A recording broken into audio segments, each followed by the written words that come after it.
Hello, welcome back to the History Sphere. My name is Greg. I am your host. What you're about to hear is part 4 of a multi-part series on the decline and fall of the Soviet Union. If you have not yet heard parts 1 through 3, I suggest you go back and listen to those now, otherwise you're going to be missing a lot of context for this episode.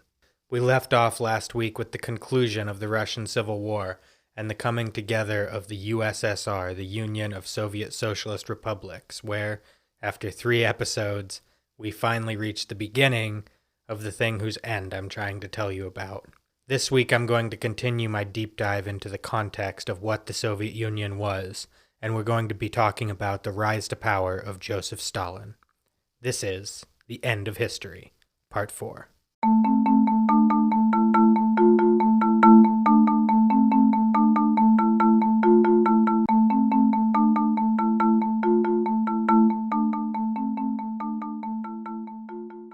One evening in 1949, Stalin was hard at work at his study at his dacha outside Moscow, and he fell asleep at his desk, as he often did. When he woke up, he was craving a smoke, and he looked for his pipe, and he looked around everywhere in the study. He couldn't find his pipe anywhere, and so he called up Lavrenti Beria, the head of his NKVD secret police, and he said to Beria that his pipe was missing, and he couldn't imagine that he could have lost it, and that there must be a plot afoot by counter-revolutionary enemies of the people to steal his pipe, and he asked Beria to investigate. Beria started investigating. Stalin hung up the phone.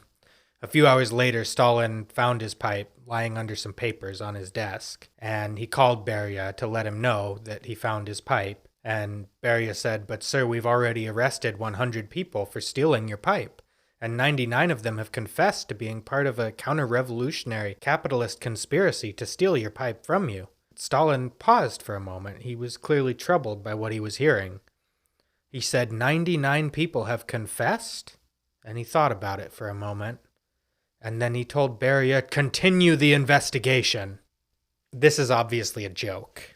This is not a real story. It's a variation of a joke that was common in the Soviet Union during the time of Stalin and after. It's a joke that had to be whispered very quietly, because such a joke, if the friend you told it to reported you to the authorities, could land you in the gulag. Yet in the face of such terror, the sense of humor and optimism of Russian people not only endured, but it strengthened. In Western movies and TV and other media, when we see Russians depicted, most often as the villain of the story, Russians are portrayed as this sort of grim and humorless people. By the way, I've lived in Russia. I know many Russians. I have many Russian friends. I have found exactly the opposite to be true. Russians are very cheerful. They have a wonderful sense of humor, and it's not in black and white over there. Sometimes the sun even comes out. It's amazing. The resilience and optimism and humor of the Russian people in the face of some of the darkest chapters in their history is one of the things that drew me as a young college student to want to study this country and its people and its history and its language. And it's a fascination that continues to this day. No figure looms quite as large over the modern history of Russia and the USSR as Joseph Stalin. Lenin and the October Revolution brought the communist ideology to power in the USSR, and the Red victory in the Russian Civil War solidified that power, but it was the iron fist of Stalin that would shape and form the Soviet Union into everything it subsequently became, both good and bad things. The legacy of Stalin in modern Russia is complex. There's no denying the brutality of his regime. There's hardly a family in the former USSR that did not lose someone to the Great Purges or the famines of the 1930s caused by Stalin's policies. At the same time, however, he is remembered as the leader who brought them through the dark days of the invasion by Nazi Germany and led them to victory in the Second World War and willed the country's ascendancy to the status of a superpower. In modern Russia especially, much more so than the other former Soviet republics, Stalin is even admired as a strong ruler in the same vein as the Grozny Tsars. Grozny being a Russian word meaning awesome or awe-inspiring, sometimes also translated as terrible, which is where we get the name Ivan the Terrible. It's a title that's often misunderstood by English speakers. When we say Ivan the Terrible, we don't mean that Ivan was terrible at his job or that he was bad. Ivan the Awesome is really a better translation because he's someone who inspired awe. He inspired terror, but not necessarily in the same context that we would think of the word terrible in English. Indeed, Russia's current authoritarian ruler, President Vladimir Putin, is known to greatly admire Stalin, along with Ivan the Terrible and Peter the Great, Russia's strong, Grozny Tsars. The first noteworthy thing about Stalin is that he was not Russian. He was from Georgia, one of the subject nations of the Russian Empire, and later a constituent republic of the USSR in the South Caucasus region straddling the Black Sea and the southern border with Turkey. His native language was Georgian, and he didn't begin to learn Russian until he was 9 years old and enrolled in a school where Russian was the language of instruction. Stalin did completely master the Russian language in his lifetime, but throughout that life, he spoke with a noticeable Georgian accent and reportedly had a difficult time understanding certain Russian idioms, something that, as someone who's studied Russian as a second language, I can certainly relate to. Much of Stalin's early life is something of a mystery. It's been obscured by the legend built around his cult of personality, and it can be difficult to separate fact from fiction. Even the date of his birth is subject to some disagreement by historians and biographers. The date that's agreed on by the majority of recent Stalin biographers is December 6, 1878. He was born Joseph Jugashvili in Gori, Georgia, to parents Bessarion and Yekaterin Jugashvili. He was the couple's only child, as the other children that they had all died in infancy. Bessarion Jugashvili was a cobbler, and though the family was poor, they weren't destitute, and Stalin never starved or lacked for clothing or basic necessities as a child. A number of sources indicate that Stalin's father was an alcoholic who was physically abusive, frequently beating Joseph and his mother. In preparation for this episode, I read a few different Stalin biographies, and there's disagreement among Stalin biographers as to the extent and severity of this abuse. Those who focus on Stalin the monster tend to emphasize it more, as though they're searching for the psychological roots of Stalin's brutality. Other biographers acknowledge that Stalin's father hit him, but question whether the frequency or severity of corporal punishment was beyond that which was the norm in most families in that time and place. I tend to lean in the direction that the abuse suffered was actually quite severe, as in 1883, Stalin's mother took the young Joseph and left his father, a step that was highly unusual in that time and place, well outside the cultural norm. I tend to think she would not have done that if the consequences of staying had not severely outweighed those that she suffered by leaving. In September 1888, Stalin enrolled at the Gori Theological School. His spot was ensured by a local Orthodox priest, Father Christopher Cherkviani, in whose home Stalin and his mother rented a room. Cherkviani was impressed with the boy's intelligence, and it was always his mother's ambition for Joseph to join the priesthood. At this point in his life, there's no reason to doubt that young Joseph shared his mother's ambition. This is where Stalin first learned Russian, as it was the language of instruction in church schools at the time. The Orthodox Church in Georgia is actually significantly older than the Russian Orthodox Church. It traces its origins all the way back to the 4th century AD, but following the Russian conquest of Georgia in the early 1800s, the autonomy of the Georgian Church was abolished, and it was placed under the authority of the Russian Church. Since the collapse of the USSR in the 1990s, the autonomous Georgian Orthodox Church has experienced a significant revival. During his time at the Gori Theological School, Stalin was an exceptional student and also stood out as a singer in the church choir. He was such a successful student that when he graduated in 1894, he was recommended by his teachers to attend the prestigious Tiflis Theological Seminary, Tiflis being the Russian imperial name for the modern Georgian capital of Tbilisi. It is during his years at seminary in Tbilisi that we see the first seeds of rebellion that would ultimately lead young Stalin down the path of revolution. Stalin biographer Oleg Khlevnyuk attributes his early rebelliousness to the strict authoritarian conditions the young seminary students lived under. Later in life, Stalin would liken the regimentation forced on him at seminary to the life of a prisoner, something he also had some experience with, and we'll get to that. The strict daily regimentation was only broken on Sundays, a significant portion of which were dedicated to attending church services. Reading of any secular or even non-approved religious literature was strictly forbidden, and those found in possession of such literature could be severely punished. The rebellious young Stalin was drawn to engage in the forbidden, and much of his free time was spent seeking out and reading forbidden literature. He fell in love with romantic Georgian nationalism. He was especially fond of the works of Alexander Kazbegi. Stalin would later adopt as a pseudonym the name of his character Koba, a Robin Hood-like figure who struggled against the Russian occupation and the Georgian aristocracy who collaborated with them in 19th century Georgia. He also wrote poetry, some of which was even published in a local newspaper. The more he branched out intellectually, the more he felt stifled by the regimented atmosphere of the seminary. And in turn, the more radicalized he became. Eventually, he developed a deep fascination with revolutionary Marxism.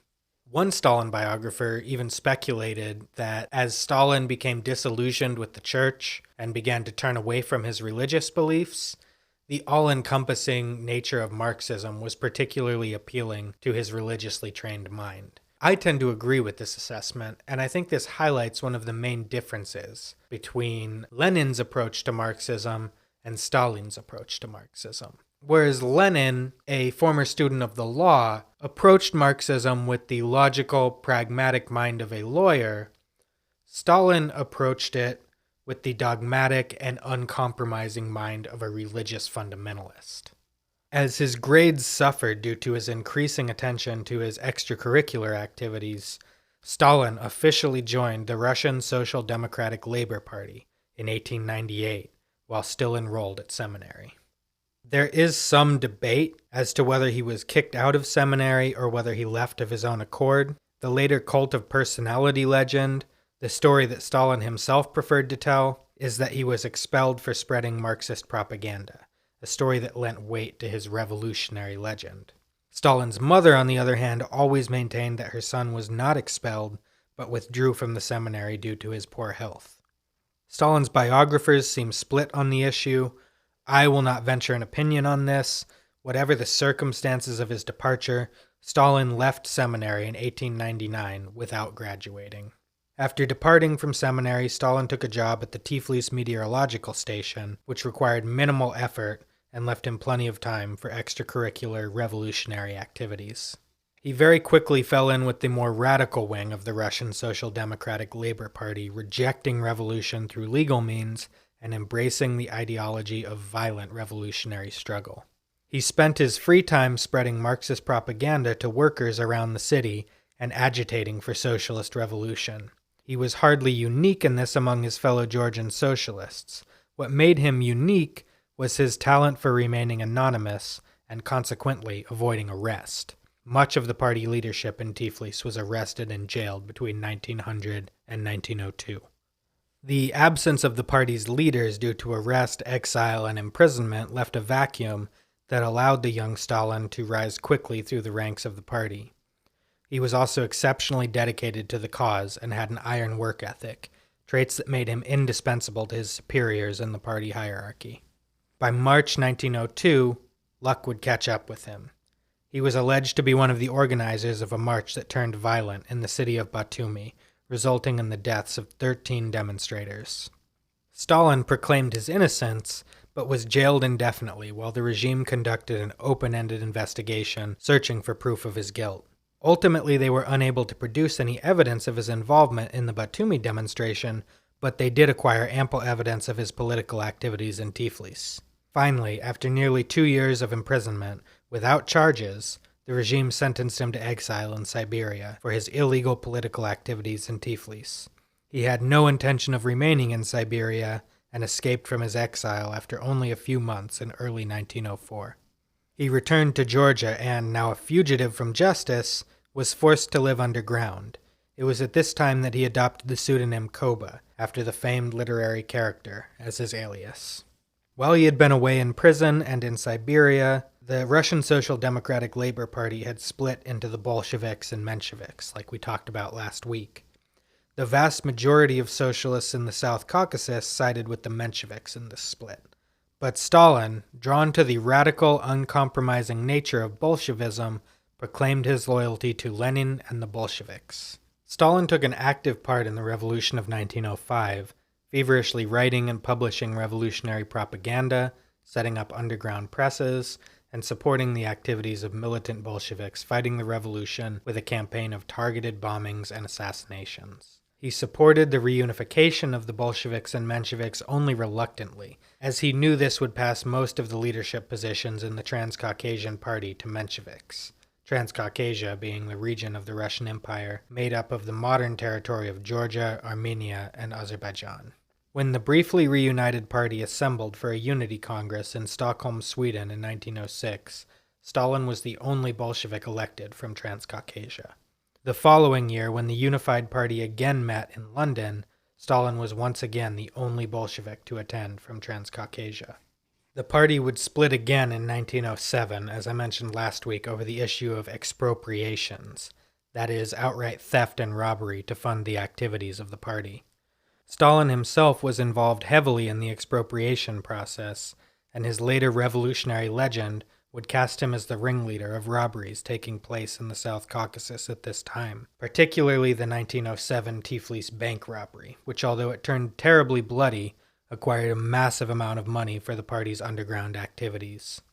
When I last studied these events in detail as a college student circa 2011, I seem to recall that it was generally accepted Stalin played an important, if not primary, leadership role in these expropriation operations, a position that I repeated when I talked briefly about Stalin and expropriations last week.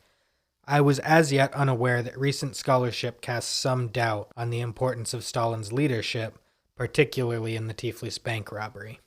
Stalin biographer Oleg Khyvnyuk, in his 2015 Stalin biography, says that the documentary evidence from contemporary investigations by Tsarist authorities suggests that Stalin played a very minor role in the Tiflis bank robbery. In short, while Stalin was certainly involved in expropriations, the images of him leading a plucky band of Bolshevik bandits robbing stagecoaches for revolution in pre-revolutionary Georgia may be slightly exaggerated. Sometime after the Tiflis bank robbery, Stalin was pressured by local Mensheviks who disapproved of his activities and feared the actions of Stalin and his Bolsheviks would bring the regime down on the entire party to leave the city of Tiflis. He left for Baku, the capital of the modern country of Azerbaijan, home to large oil reserves and, at the time, the largest industrial center in the South Caucasus. While the Mensheviks still dominated socialist politics in Baku, Stalin found among the proletarian workers of the city an abundance of like-minded Bolsheviks compared to his experience in Tiflis. He immediately began organizing strikes and publishing Bolshevik propaganda. His activities drew the attention of local police, and in 1908, he again found himself under arrest. He followed a familiar pattern now of proclaiming his innocence, sitting in prison while the authorities figured out what to do with him, and then ultimately being exiled, this time to the Vologda region of northern Russia. After being exiled, he almost immediately escaped from exile and returned to Baku, again as a fugitive. In 1910, he was arrested again and treated remarkably leniently under the circumstances, as he was merely sentenced to return and complete the term of exile, which he did in 1911. Stalin's constant activity and dedication to the cause, and his willingness to suffer for it, had not gone unnoticed by Lenin and the other Bolshevik leaders. In 1912, Stalin was promoted to the Bolshevik Party's Central Committee, and he joined the party's inner circle. He would thereafter split his time mostly between Moscow and St. Petersburg, with intermittent trips abroad to meet with the party's exiled leadership. While in Vienna for a few weeks in early 1913, Lenin and Stalin worked closely together for the first time, co-authoring an article on the party's view of ethnic minorities in the Russian Empire. Stalin and Lenin were of one mind on the issue. The party must remain unified and avoid division over issues of nationality. They must reject national distinctions in favor of Marxist unity. In February 1913, shortly after his return to St. Petersburg from his meeting with Lenin, he was again arrested. This time he was sentenced to exile in the much more remote Turkhansky district of north-central Siberia, in the tiny village of Kureka. This time he would be placed under the eye of much more watchful guards, and would find escape impossible. Eventually giving up on the idea of escape, he resigned himself to exile in this remote region of Siberia. During his time in Kureka, the 35-year-old Stalin apparently carried on an intimate affair with a 14-year-old girl from the village, with whom he allegedly fathered a son. So, ick. Anyway, in the wake of the February Revolution in 1917, given that the government had collapsed, Stalin was able to walk away from his Siberian exile, as there was no longer any government in place to enforce it, and he returned to Petrograd and joined the revolution. At first, Stalin proved a cautious revolutionary, advocating for letting the bourgeois revolution play out before attempting to initiate the socialist revolution.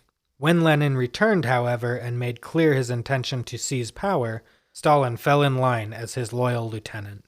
In the years after the October Revolution and Civil War, Stalin and Trotsky would spend years going back and forth, attempting to erase the role of the other in the revolution. Trotsky often claimed that Stalin was just a minor party bureaucrat who played no meaningful role in the revolution. Stalin, after the fall of Trotsky, would systematically spend years literally erasing Trotsky from photos and history books, painting himself as the central figure who led the revolution at Lenin's side. The truth seems to lie somewhere in between these two extremes. He did not play a central role in leadership compared to Lenin and Trotsky, but as a member of the Bolshevik Central Committee, he was certainly involved. You may recall that last week I mentioned the Party Central Committee voting 10-2 in favor of seizing power on October 23, 1917. Stalin was one of the 10 who voted in favor. His future rivals for power, Grigory Zinoviev and Lev Kamenev, were the two no votes, a fact that Stalin would later use against them to great effect. Stalin was appointed as the Commissar of Nationalities in Lenin's Bolshevik government, making him responsible for formulating the government's policy toward non-Russian minorities of the empire. Stalin was likely selected for this position because as a Georgian, he lent legitimacy to the idea that the Bolshevik state was a multinational, internationalist, rather than Russian state. He and Lenin together drafted and published the Declaration of the Rights of the Peoples of Russia, a document we talked about briefly last week that proclaimed the right of national self-determination for minority nations of the old Russian Empire. They didn't mean it, of course. The document was a ploy to gain support from Russia's national minorities during a time of brewing civil war when the Bolshevik government was incredibly insecure in power. Both Lenin and Stalin believed that as many of these peoples as possible should be incorporated into the Bolshevik state, whether they wanted to be part of it or not. It was a sort of communist manifest destiny. They both believed at this time that the survival of the communist state in Russia depended on a broader, worldwide revolution, and that the bigger the portion of the world that was under communist rule, the better their strategic position would be when that world revolution came. Indeed, Stalin was even a touch more extreme than Lenin in this regard. He would eventually come to believe that the unity of the Soviet state depended on the, quote, Russification of the Union's non-Russian peoples. That is, unity depended on the people sharing a common language and culture, and since Russians were the largest nationality of the Soviet Union, it only made sense that the shared language and culture should be Russian. During his time in Lenin's government, an intense rivalry with Trotsky began to emerge. To be sure, Stalin was not the only party member that Trotsky had personal problems with. Trotsky, like many with personalities that drive them to leadership, had a very big ego, which rubbed a lot of people the wrong way and gave Stalin no shortage of allies in his power struggle with Trotsky. While Lenin clearly saw in Trotsky a protege, Trotsky seems to have seen himself not as a protege, but as Lenin's equal. In my personal opinion, much of the enmity came from Stalin's jealousy of Trotsky's meteoric rise. I mean, here's a guy who just months before had been a freaking Menshevik, and now he was suddenly Lenin's favored son, God's gift to the revolution. Stalin had been a loyal foot soldier in the Bolshevik cause since the party split in 1903. He had risked his life and suffered for the cause, while Trotsky wrote pamphlets from the safety of his exile in New York City. Stalin wanted nothing more than Lenin's love and admiration, yet all that admiration seemed to go to Trotsky, who Lenin repeatedly turned to when the revolution seemed in danger.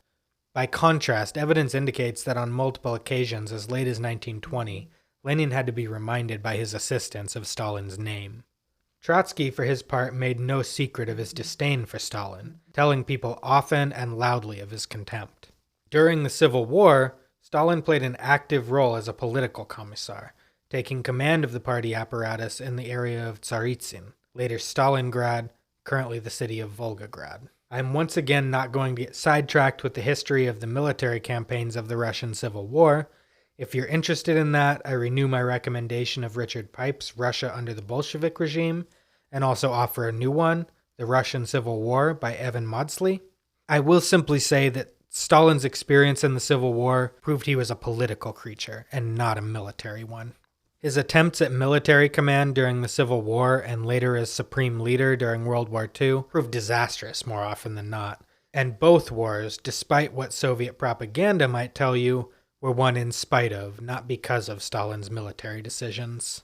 What Stalin did prove particularly adept at was casting blame on others for his failures, and implementing massive terror campaigns to uncover internal enemies and saboteurs, who were really to blame for his plans not working out. Definitely not his ineptitude or poor decision-making.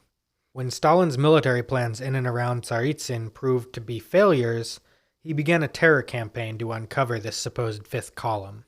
Former Tsarist officers, including those currently serving in the Red Army, former Tsarist government officials, ordinary citizens, and even some fellow Bolsheviks were rounded up and imprisoned or executed as supposed enemies of the revolution. The tactic of hunting down a secret ring of counter-revolutionary saboteurs as scapegoats for the failures of the regime was to become the hallmark of Stalin's rule, and the terror that he visited on Tsaritsyn during the Civil War would be repeated a millionfold when he came to power over the entire country. There were some at the time who saw this for what it was. Trotsky in particular, who already disliked Stalin, railed against the brutality and injustice of his terror. Trotsky, though, hardly had room to talk, as he was a willing and enthusiastic participant in the Red Terror of the Civil War period. His objection was not against terror per se, but rather that Stalin was terrorizing the wrong people. Despite his conduct in the Civil War raising some eyebrows, including with Lenin, Stalin's standing in the party survived his wartime missteps, and his influence continued to grow.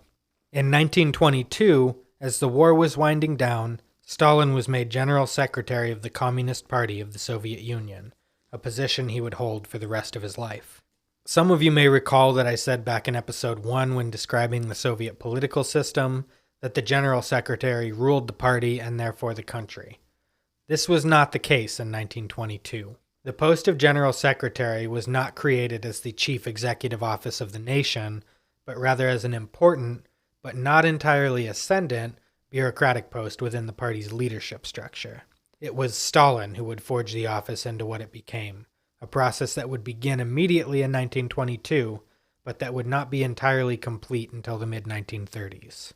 In 1922, Stalin's role as General Secretary was firmly subordinate to Lenin. But the General Secretary wielded a great deal of power, including, most importantly, personnel assignments of mid-level party officials. While the General Secretary did not yet have the power to unilaterally expel members from the party, such decisions were still made by a vote of the Politburo, the General Secretary did have the power to decide, for instance, if a mid-level official was given a cushy gig at the party headquarters in Moscow or assigned to oversee latrine construction at a prison in Siberia. The effect of this power was that mid-level party bureaucrats owed their position and livelihood directly, personally, to Stalin.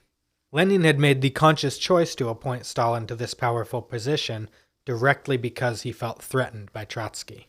In 1922, Trotsky stood at the height of his power and influence. He had been a key leader in the revolution and had built and led the Red Army that emerged victorious in the Civil War. A comparison to George Washington would not be entirely out of place. As I mentioned before, Trotsky had a big ego, and Lenin increasingly feared that Trotsky was building a base of support to rival his own. At the 10th Party Congress, which took place from March to April 1922, therefore, Lenin maneuvered to ensure that Trotsky's power was curbed, and ensured that many of his allies were removed from power and replaced with loyal supporters. In this endeavor, he found a willing ally in Stalin. Stalin at this time was not only known to loathe Trotsky, but he also made no attempt to rival Lenin. Indeed, he was a great admirer of Lenin and craved his approval. It is in this context that Lenin ensured Stalin's election as general secretary. It would be a mistake at this point to think that Lenin wanted to destroy Trotsky. He simply needed to put him in his place and cement himself in power. While his health had been declining, Lenin was still only 52, and there was no indication that he would soon be dead. He thought he would have plenty of time to resurrect Trotsky and make him a loyal lieutenant once again. However, what we now know with the benefit of hindsight is that Lenin and Trotsky were running out of time. Stalin, as ever the loyal lieutenant, strongly backed Lenin's new economic policy, the pragmatic step back from socialism that was firmly opposed by the left wing of the party as a betrayal of the revolution. The country had been in a continuous state of war since 1914, and the shortages and economic hardship that had sparked the revolution had only been exacerbated by the Civil War. Famine ripped the countryside, and Lenin was forced to accept foreign aid to alleviate the suffering. Attempts to abolish money and private property when the economy was already reeling would have been disastrous. Lenin took the position that the economy must be allowed to recover before socialism could be fully introduced. Thus, Lenin devised the new economic policy. Essentially, heavy industry would remain under state control as it had during the Civil War, and the land redistributions in the countryside would not be undone, but the state would not bring small businesses under its immediate control and would make no attempt to bring the agricultural sector under direct state control. Money was not abolished and entrepreneurs were allowed to conduct business, though they were taxed heavily. The new middle class of entrepreneurs that emerged came to be known as NEPmen, after the New Economic Policy's acronym, NEP. The new economic policy worked, and the economy slowly began to recover throughout the early 1920s. Meanwhile, Lenin's health began to seriously decline in 1922. In May 1922, he suffered the first of 3 strokes. Late in 1922, Stalin quarreled with Lenin over the issue of the state monopoly on foreign trade. Lenin favored a strict state monopoly, while Stalin actually favored a liberalization that would allow some private foreign trade. Stalin had staked his position before Lenin made his clear, but once Lenin came out against Stalin's liberalization plan, rather than backing down, Stalin stood his ground and for the first time found himself opposed to his mentor. In response, Lenin, whose influence was waning with his health, but still formidable, chose to resurrect Trotsky and re-empower him in the party leadership as a rival to Stalin. In response, Stalin formed a triumvirate alliance with Lev Kamenev and Grigory Zinoviev. The 3 had previously been opponents, but came together out of their mutual distaste for Trotsky. Lenin dictated a letter to his wife, Nadezhda Krupskaya, which she was to send to Trotsky, strategizing a plan to undermine and discredit Stalin over the issue of foreign trade. Trotsky, not knowing that Stalin had made a secret alliance with him, tipped his hand to Lev Kamenev, who in turn informed Stalin of the ploy. Stalin used his power as general secretary to exclude Trotsky's speech from the upcoming meeting of the Politburo. This was all standard political maneuvering, the sort of bureaucratic backstabbing that had become commonplace in party politics in the young Soviet Union. The real breaking point came when Stalin made it personal. He called Krupskaya on the phone and apparently dressed her down for her involvement, an act that Lenin took personally. The relationship between the two would never recover. However, Lenin's health continued to decline. Stalin and his allies on the Politburo ensured that Stalin was appointed to the task of overseeing Lenin's health regimen, including who had access to him. From this point on, though still an influential symbol, Lenin's actual influence in Soviet government was effectively neutralized. In January 1923, just months before suffering his 3rd stroke, which would take his power of speech, Lenin dictated his so-called testament. He recommended to the Politburo that Stalin be removed from the post of General Secretary and proposed that Trotsky should replace him. It was already too late. Stalin had stacked the party apparatus with people who owed their position directly to him. He had also made alliances with the other members of the Politburo, like Kamenev and Zinoviev, who, though they may not have fully liked or trusted Stalin, saw him as the lesser evil compared to Trotsky.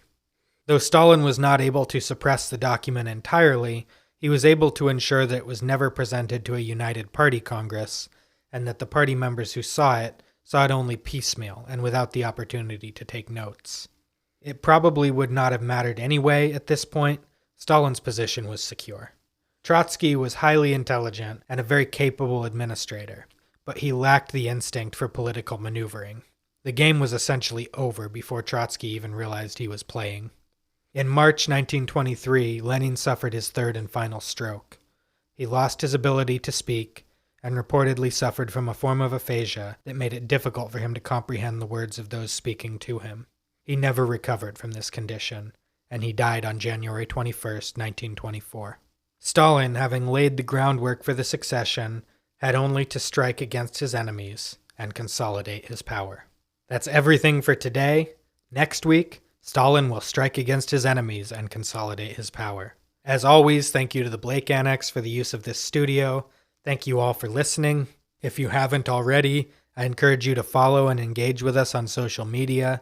We are on Facebook, Instagram, and the platform formerly known as Twitter. I have also created a brand new account on TikTok in a potentially ill-advised attempt to connect with youth culture. Thank you all, and have a wonderful day. I'll see you next time.